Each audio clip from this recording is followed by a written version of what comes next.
Good morning, disc golf fans, and welcome back to Rock Hill, South Carolina. Round number 3 of the Throw Pink Women's Disc Golf Championships is underway. It's Tournament Central time. Brian Earhart and Nate Perkins bringing you the action once again before things start up for the day.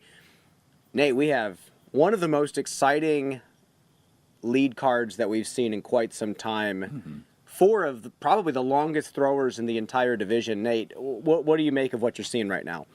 Yeah, 4 incredibly talented athletes, Brian, and 2 pairs of best friends on the tour. I mean, it's no secret that Hinna and Evelina are best friends coming from Finland. They play every day together, and we often see them on the same card, whether they're both playing great or whether they both left their putt back in Finland and they're not playing great. But that's not the case today.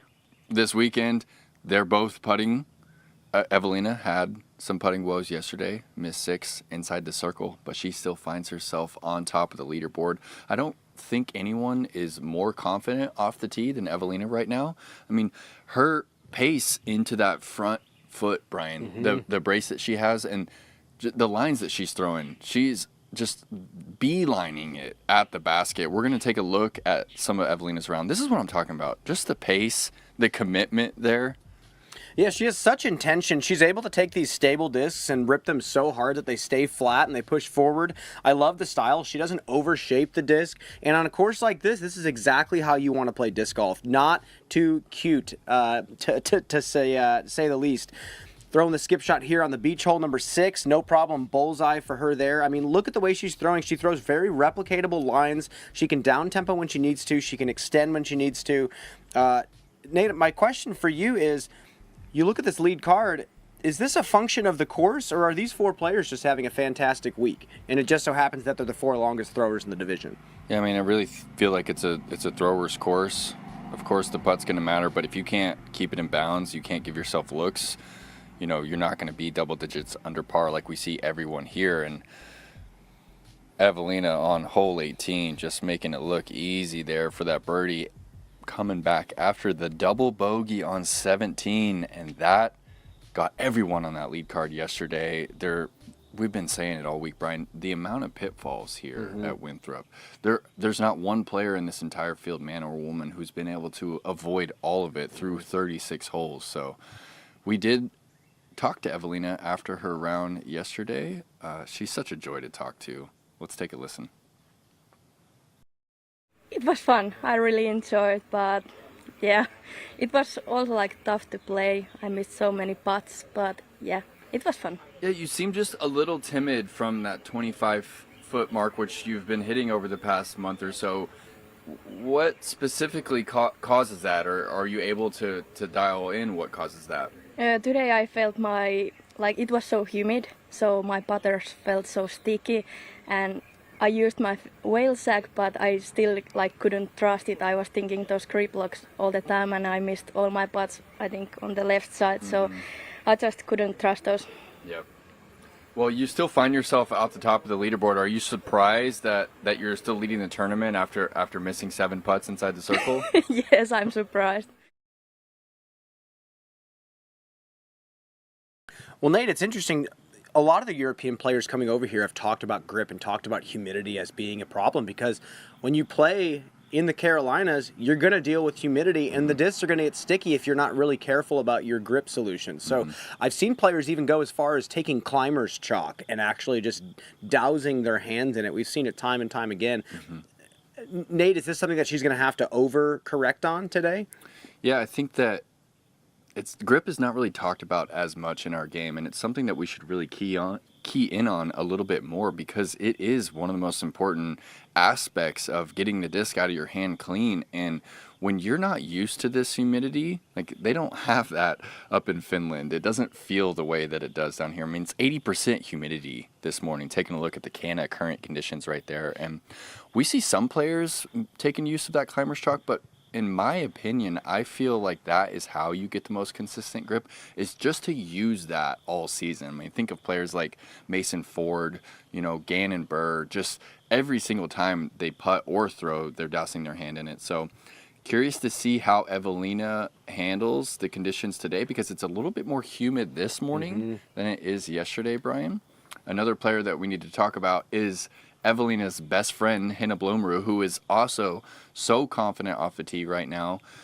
Really confident on the putting green round 1, but seemed to be a little bit more timid round 2 on that putting green. What'd you see? Well, I think it's a genuine shock for me, Nate, that she was able to shoot a 2 under par and still maintain her spot on the lead card. That just shows you how good the rounds they shot in round number 1 actually were. 11 under from Evelina, 10 under from Henna, and it was a clean 10 under par. So for her to escape yesterday with a 2 and still be in second place, that's great for her. There's only room to go upwards from there. But she did take the bigger numbers. I mean, hole 7, I mean, she was really ashamed of her play on hole 7. A 5 on that hole is really kind of inexcusable. You miss the Mando. It's a pretty easy up and down to the basket. And then the late stretch, I mean, she just kind of ran out of gas there. But there's not much else we can say. She got the eagle on 9. She threw a great drive here on 6. It's just Winthrop. It's just the essence of this course. You're bound to take a double or triple bogey at some point. Can you manage the expectations and actually press on for 4 rounds? We did talk to Henna after her effort yesterday. Let's take a listen to what she had to say.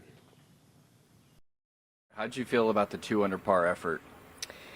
I don't feel good about that. I'm not happy with that, but yeah, it was fun to play always here, so I just need to have fun and keep going. Yeah, what specifically about the day are you not happy with? Is there a moment in the round that you wish you could have back? Yeah, hole 7, I played it so bad. That was my plan to play safe that, and I took double bogey for it, so I don't know, that was bad. Just a little too much air under that disc on that approach? Yeah, and the first shot was super short. I don't want to be that far away from the Mando.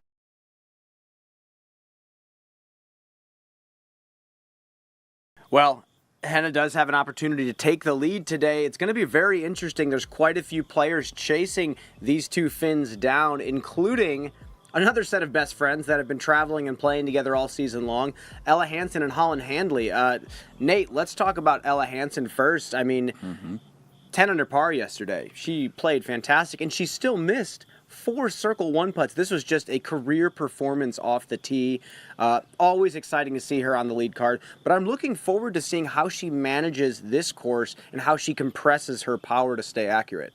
Yeah, I mean, giving yourself 15 looks at birdie at the Winthrop Arena is so impressive. And yeah, she got herself on this lead card with her very first double-digit round of her career, which is hard to believe with the skill set that Ella has.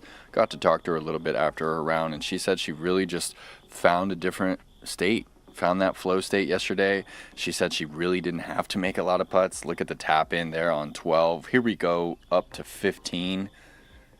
No matter how long she plays this game, we're always going to see that ultimate style, aren't we, Brian, on those little forehand approaches? Well, you know what's funny? She had mentioned to me at Maple Hill that the reason she goes for such overstable shots with the forehand is not because she can't hyzer flip beforehand. It's because it's easier for her to not fall into the habit of dropping the shoulder and popping the disc nose up and hyzering it out, trying to throw a hyzer flip. So she's trying to just rid herself of those bad habits from when she was on the U24 national team for Ultimate. But what's interesting, about her shooting her first double-digit round of her career is, this doesn't surprise me, Nate. Look at the history of FPO course design. We are used to seeing winners in the past being 2 over par. It's not because the players were bad. A lot of times they played the exact same tee pads as the men did. Yeah. And the course is just laid out poorly. You look at the scoring spreads, so many just easy drop-in pars because the players didn't have sufficient looks at birdie enough times. Now the courses are starting to score extremely well. We're starting to find that happy medium, and the players are starting to rise to the occasion. It's just wonderful to watch. Double-digit rounds should be a thing in FPO because they're a thing in MPO. Disc golf is easier to score on than traditional golf, and that's okay. It's exciting. Our putting is easier. We should challenge the driving a bit more. Ella's a fantastic driver of the disc, and she should get rewarded for that. With that said, we did talk to Ella after her fantastic performance. Let's take a listen. I was really comfortable out there today. Just felt like I was executing my shots, not really giving myself much to even putt at. A lot of short putts, so it felt really good. Let's specifically zoom in on the start. Yesterday, through 9 holes, I think you were 3 over. You just had 1 birdie. Today, Yeah. completely different story, 6 under through the front 9. What did you change to attack that front 9? Just a couple of little adjustments, just being a little bit more committed on my shots. And yesterday, like, I didn't shoot that good on the front 9, but didn't feel like big mistakes, just small mistakes, out of bounds by a little bit, not quite giving myself close enough to putt. So yeah, I just kind of thought about those small adjustments and made them very successfully, and it worked out. I missed a couple of C1 putts. I could have definitely scored higher. I think if the conditions kind of stay like they've been the past 2 days, it's been super calm, so not much to worry about in the wind department, and I think that makes it, yeah, like you said, really, really good scoring conditions.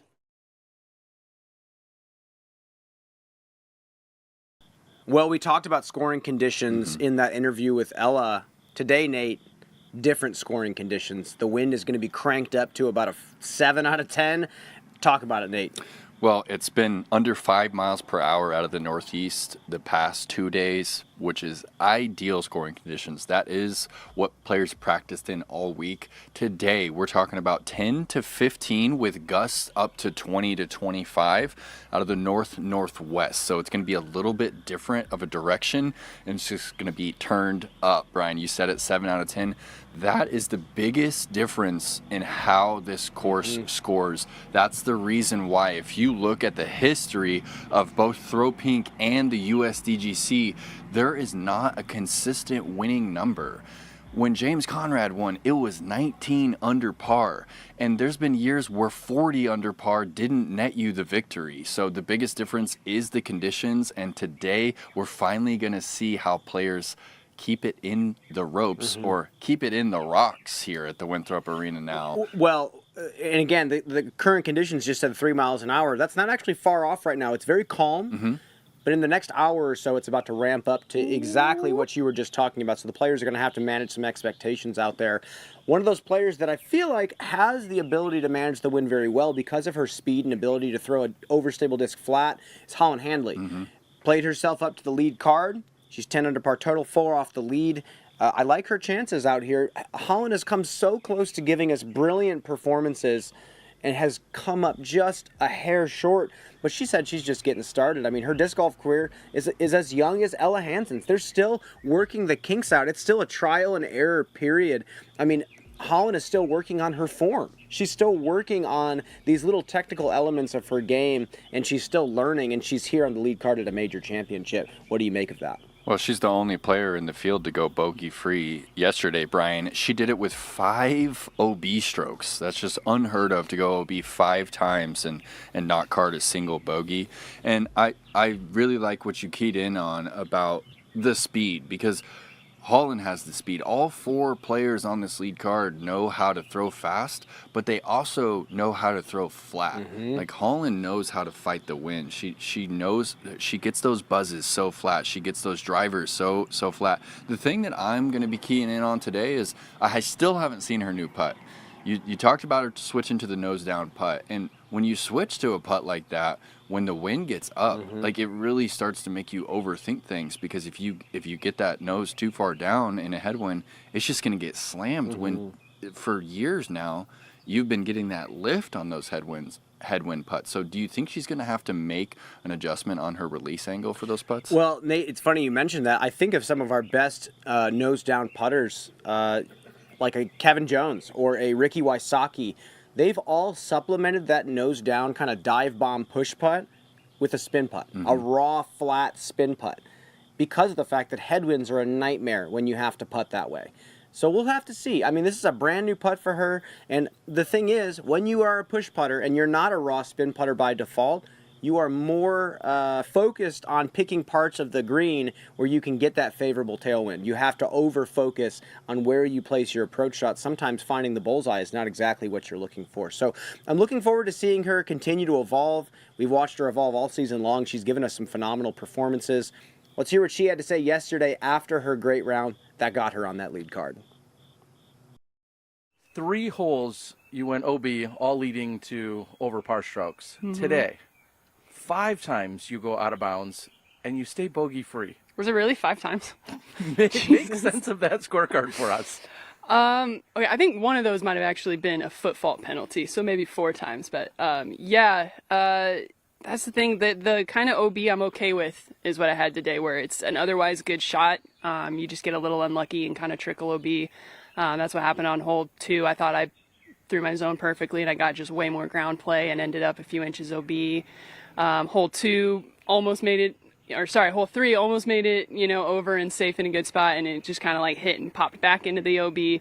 I'm kind of fine with those because, you can't necessarily control for every little thing. They were otherwise good shots, and then, I was able to recover. I didn't go OB in the spots where you really can't go OB.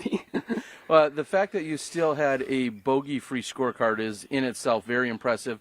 You shot a 4 under opening round, a 6 under today. What do you think is possible out here, assuming we have good conditions in round 3 or round 4? Oh, I mean, double digits is super possible out here. If we take away my OB strokes today, those little hits that just didn't quite go my way. I think at least like 3 of the times, easily could have stayed in bounds, and then a couple of missed putts, and then not foot faulting. Right there, we're well over 10 strokes under par. So I think double digits is super possible.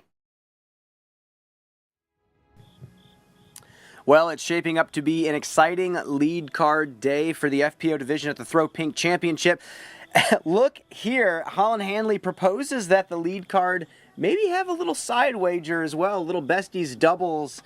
It's just such a treat when you have people that love playing with each other all in the same card for all of us to watch. Make your side bets at home as well. Who's going to have the best combined score?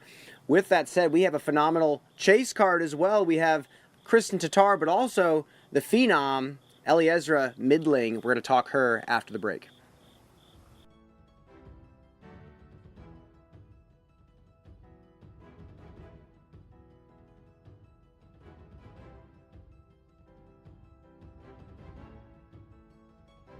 The Toro is really good for short backhand and forehanded approaches. I really love it when the wind picks up a little. I can trust it to still fade towards the basket. Developing the Toro with Dave, I was looking for a low profile, slow disc that was good for forehand and backhand approaches.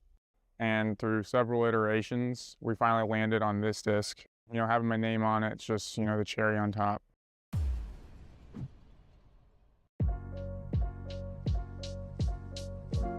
Your rating is one of the most valuable things you get with a membership. This gives you accurate numbers to track how well you've been doing and your overall improvement in the game. You also get a member number when you register with the PDJ. Your PDJ number is a stamp for when you got involved in the sport. It's a badge of pride for players and a part of your disc golf identity. Get your number today. Visit pdj.com/join.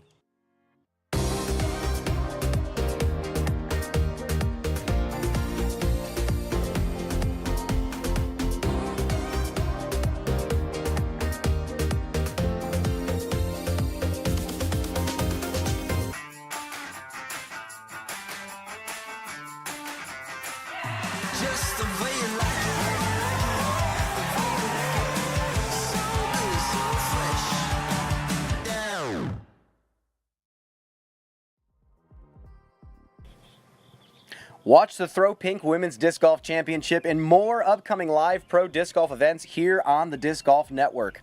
Use the code THROWPINKTC, all one word, at checkout for 20% off your first month subscription.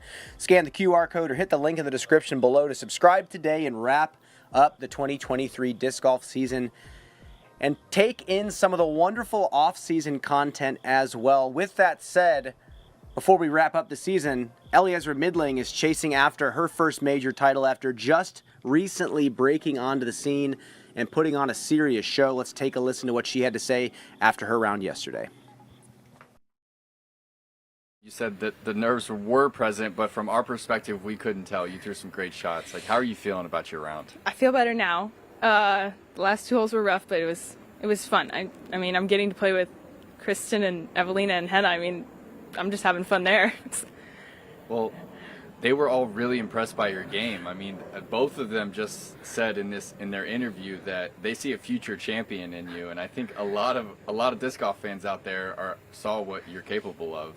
How cool is it to unveil your skills here at the Winthrop Arena? It's insane. I can't even believe I'm here. It's unbelievable. Well, she is on cloud 9 right now, Nate. And here's the thing I want to talk about. I mean, we watch her throwing mechanics, and she absolutely rips the disc. I mean, it comes out with so much speed. Her swing plane is very solid.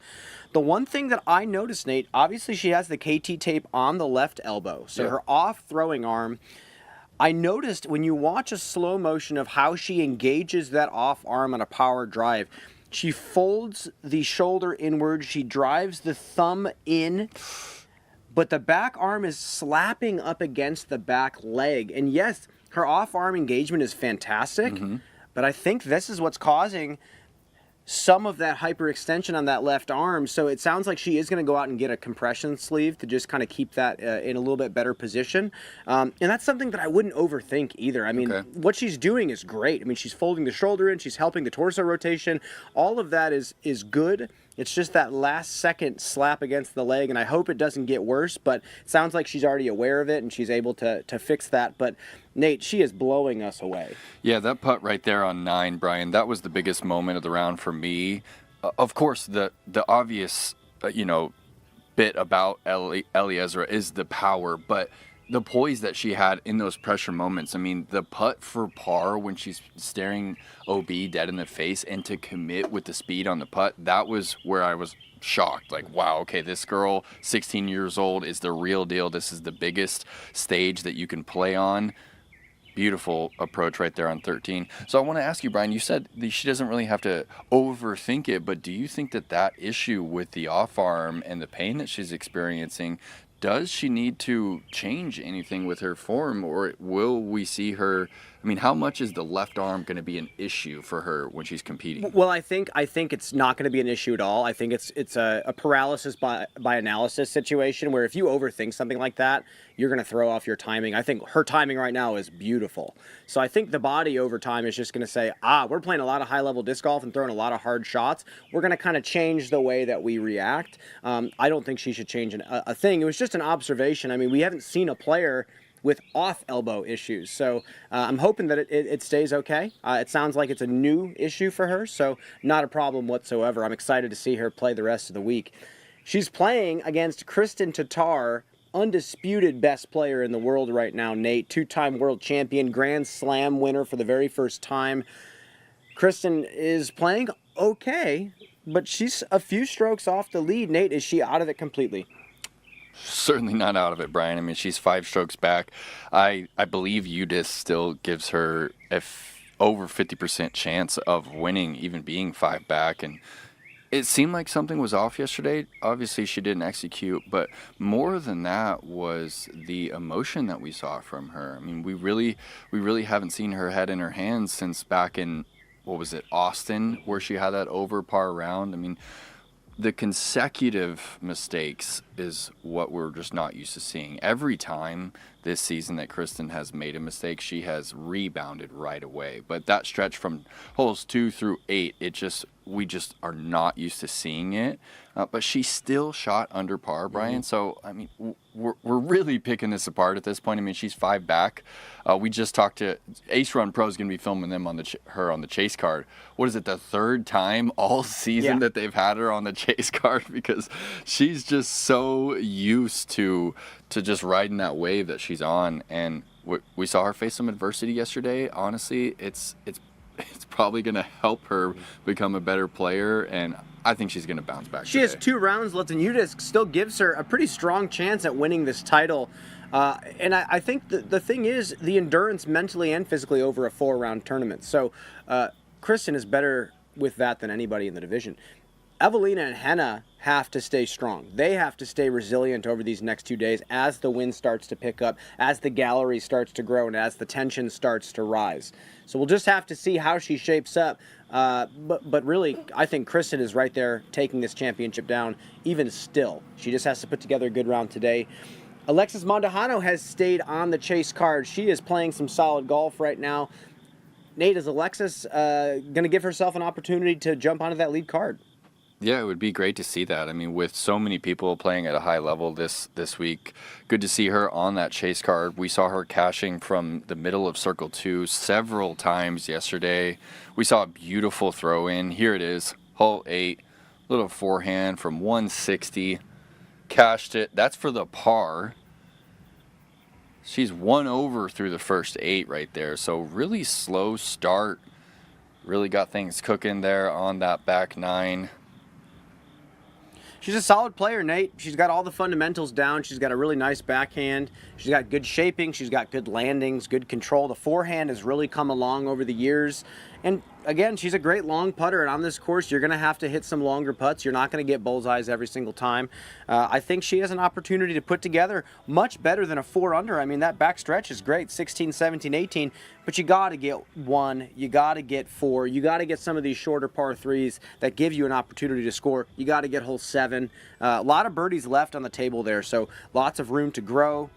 Another player that has a lot of room to grow is Missy Ganon. Nate, Missy Ganon's right there for the taking as well. She's just a few strokes off the lead. Talk about it. Yeah, I mean, she really has not made a lot of mistakes through 2 rounds. This is, by far the best that she's played through 2 rounds relative to par. It's just so many people in the field have risen to the occasion. Now, I think Missy does have a bit of an advantage with the experience out here and the ability to minimize those mistakes when we turn the wind all the way up. She's not the fastest thrower in the game, but she does control that nose angle so well. And when the wind is up, it doesn't really matter how fast you throw if you get that nose angle up too high or too low. Missy's a master at controlling that, and she knows how to play safe out here. Well, exactly. And I think she's a very strategic player. She knows how to win at this course. So I think she can put together a much better round than a 4. I mean, you look at the double bogey on 14 and then a double bogey on 17. Those are both holes that you can flip around in a heartbeat and take a par or better. And that's 4 strokes right there. With that, we're going to throw it down to the ground. We have so much disc golf action left. We're just at the halfway point in the tournament, Nate. Wrapping up Tournament Central. Brian Earhart, Nate Perkins. You're still stuck with us, folks. We're going to see you for 2 more rounds.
One thing we all love about disc golf is it's a lifetime sport. Whether you play pro, am, juniors, or senior grandmasters, we all want to play this sport as much as we want and for as long as we want. This can introduce wear over time, potentially hindering your ability to continue playing. A cart reduces the cumulative stress on your body that comes with repetitive motions such as reaching down and lifting. This will help keep you on the course, maximizing your athletic potential, and playing your best.